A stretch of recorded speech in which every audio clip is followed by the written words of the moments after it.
మన రక్షకుడైన యేసుక్రీస్తు నామమున అందరికీ వందనాలండి. ఈరోజు దేవుని మాటలు కీర్తనలు గ్రంథము 119 అధ్యాయం 9 వచనం. యవనస్తులు దేనిచేత తమ నడత శుద్ధిపరుచుకొందురు? నీ వాక్యమును బట్టి దానిని జాగ్రత్తగా చూచుకొనుట చేతనే గదా. ప్రియమైన దేవుని బిడ్డలారా, ఈ రోజుల్లో యవనస్తులు వ్యసనాలకు, లోకంలో ఉన్న ప్రేమకు, లోకంలో ఉన్నటువంటి చెడు వాటికన్నిటికీ బానిసలవుతున్నారు.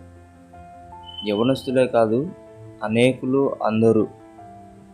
కానీ వారి ప్రవర్తన మారాలి అన్నా, వారి జీవితంలో ఒక ఆనందం చూడాలి అన్నా, అది ఈ లోకంలో దేని వల్ల కూడా సాధ్యం కాదు. కానీ ఒకే ఒక్క దాని వల్ల సాధ్యమవుతుంది.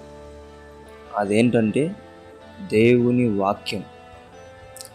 దేవుని వాక్యం వలన ఏ యవనస్తుడైనా మారగలడు, తమ జీవితాన్ని మార్చుకోగలడు, వారి ప్రవర్తనను శుద్ధి చేసుకోగలడు.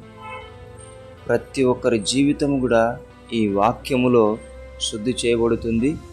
చక్కని జీవితాన్ని దేవుడు తీర్చిదిద్దుతాడు. ఆమేన్.